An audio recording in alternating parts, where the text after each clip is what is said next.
बात करेंगे Lalu Yadav, RJD supremo Lalu Yadav की उस बेटी की, रोहिणी आचार्य की, जिसने कुछ दिन पहले किडनी दान कर लालू यादव को एक नई जिंदगी दी।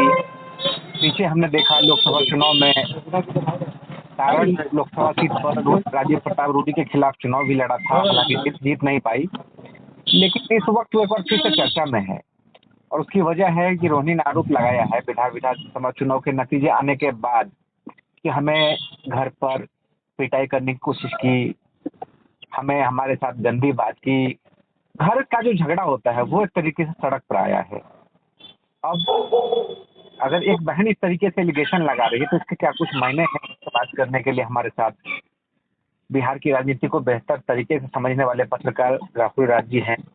राहुल, कैसे देखते हैं रोहिणी आचार्य का ये आरोप कि हमारे साथ मारपीट की गई, हमें बदसलूकी हुई और सारा कुछ तेजस्वी और संजय यादव के ऊपर ये एलिगेशन, कैसे देखते हैं इसको? हाँ, अभी चुनाव के बाद जिस तरीके से रोहिणी आचार्य ने आरोप लगाया है लालू परिवार के ऊपर, खास करके तेजस्वी और जो उनके सलाहकार कहे जाते हैं संजय यादव के ऊपर, तो हाँ, ये मामला काफी गंभीर है। इस तरह की चीजें नहीं होनी चाहिए और इससे पार्टी परिवार की छवि खराब होती है। और रोहिणी आचार्य तो काफी नजदीक रही, उन्होंने अपना की किडनी भी लालू प्रसाद जी को दिया उन्होंने। तो अगर ऐसी बातें हैं, इसमें कितनी सच्चाई है? अगर सच्चाई है तो काफी गलत है। उन्होंने तो काफी गंभीर आरोप लगाए, यहाँ तक कि मारपीट तक के भी। लेकिन एक चीज समझाइए कि ये तो देखते हैं कि घर में जब मदर फादर के सामने बच्चे अपनी बातें रखते हैं, कई बार झड़प भी हो जाती है, लेकिन जिस तरीके से पब्लिक प्लेटफॉर्म पर उसको सार्वजनिक किया गया, वो क्या सही था? अब देखिए, इसको अगर आप एक पारिवारिक झगड़ा माने या उसको और भी बेहतर तरीके से करें, भाई बहन के बीच का झगड़ा माने, तो इस तरह की चीज़ों के लिए पब्लिक प्लेटफॉर्म नहीं है, घर बेटर प्लेटफॉर्म है। और चुनाव के पहले तो ऐसा कुछ लग भी नहीं रहा था, और हार के बाद ये सब चीज़ें क्यों ही, क्या हुआ नहीं हुआ, इसकी कोई वैसे पुष्टि तो नहीं है, लेकिन हाँ, एक तरफा बयान है। इसमें कहा जा सकता है कि अच्छा नहीं है, लेकिन पता नहीं क्यों इलेक्शन के बाद, उसके पहले तो कुछ नहीं था। रोहिणी ने तो ये भी आरोप लगाया कि हार का ठीकरा उन पे फोड़ा गया, जबकि ऐसा कोई इन्वॉल्वमेंट भी उनका चुनाव में नहीं था। जब तक चुनाव था तब तक ठीक था, जब चुनाव खत्म हो गया तो समस्याएं आ गई खुल के सामने। लेकिन एक सवाल ये उठ रहा है कि आखिर रोहिणी ने जिस तरीके के एलिगेशन लगाए, क्यों लगाए? क्या इसकी वजह हो सकती है? और वाकई अगर ऐसा हुआ तो ऐसा क्यों हुआ? क्योंकि एक वजह तो ये है कि देखिए, जब तेजस्वी यादव सरकार में थे, डिप्टी सीएम बने थे, तो तेज प्रताप भी कैबिनेट में थे। तो अगर हो सकता है कि इस वक्त अगर जिस तरीके से महागठबंधन के सीएम उम्मीदवार तेजस्वी यादव थे, सीएम बन जाते, तो हो सकता है कैबिनेट में रोहिणी आचार्य होती। तो ऐसे में जो चीजें हुई, क्यों हुई? देखिए, अब सफलता के साथ तो सभी लोग होते हैं, जीत का ठीकरा सभी लोग अपने ऊपर फोड़ना चाहते हैं, लेकिन हार की जिम्मेदारी कोई लेने को तैयार नहीं होता। और जहाँ तक चुनाव अगर अभी तेजस्वी जीत गए होते तो शायद ऐसा नौबत नहीं आता। अब हार गए तो 10 तरह की चीजें होती हैं, परिवार में भी लड़ाई है, पार्टी में भी लड़ाई है, खुद में भी लड़ाई है।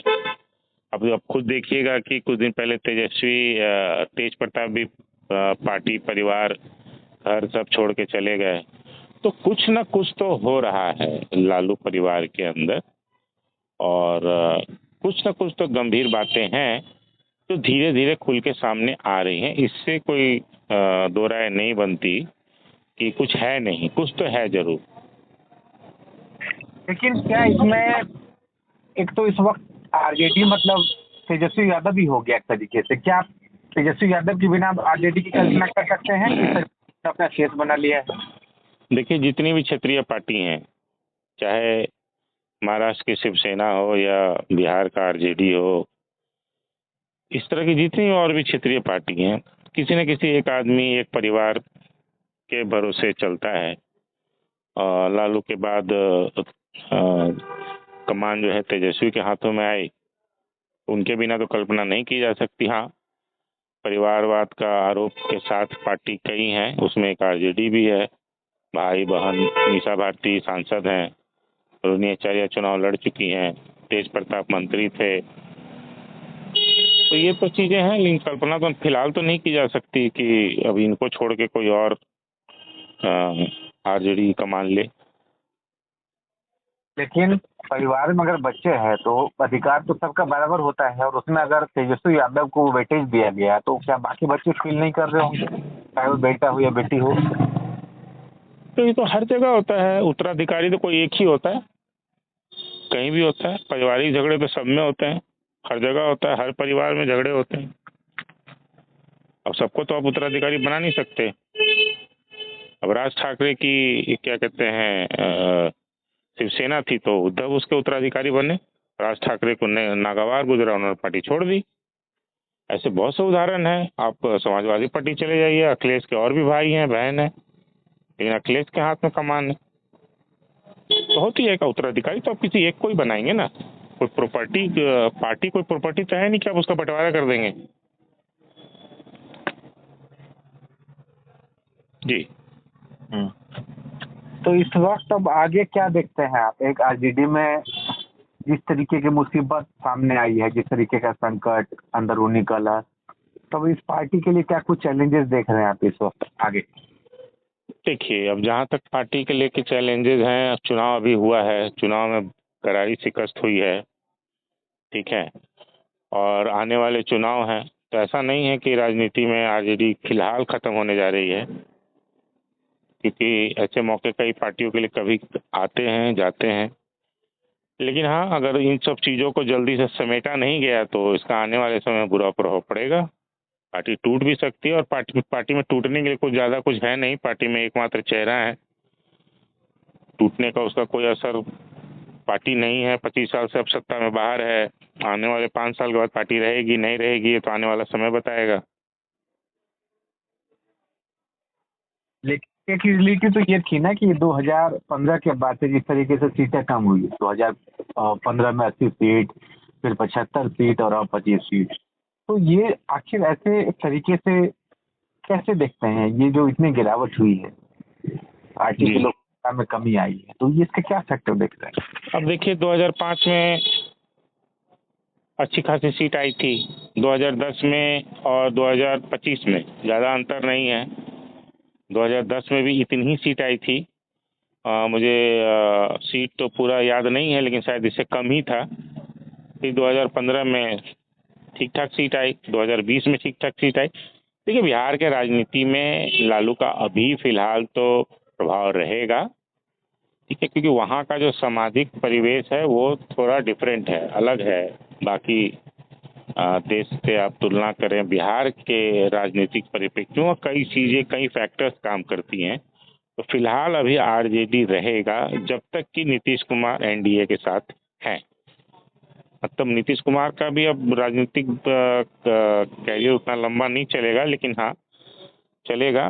देखिए, कई समीकरण है, उसमें अभी आरजेडी टिका रहेगा। आने वाले चुनाव तक आपको देखना पड़ेगा, जो भी चुनाव आएगा उसमें। अभी उसके गैप को भरने के लिए कोई दूसरी पार्टी है नहीं। अगर विपक्ष की बात करेंगे तो आरजेडी ही है, चाहे 20 सीट के साथ आए, चाहे 10 सीट के साथ आए, चाहे कांग्रेस 25 सीट के साथ आए, चाहे 99 सीट के साथ, विपक्ष तो वही है। बिल्कुल, तो विपक्ष मतलब बिहार में बिना विपक्ष के आप लोकतंत्र की कल्पना कर भी नहीं सकते। बिल्कुल, तो विपक्ष मतलब आरजेडी है, और फिलहाल आरजेडी का जो चुनाव है, या यूँ कहें लालू यादव का परिवार, उस अंदरूनी कलह को जल्द खत्म करना होगा, अगर चाहते कि अपनी विरासत को बचाए रखें। बहुत शुक्रिया मुझे इस बात का। धन्यवाद।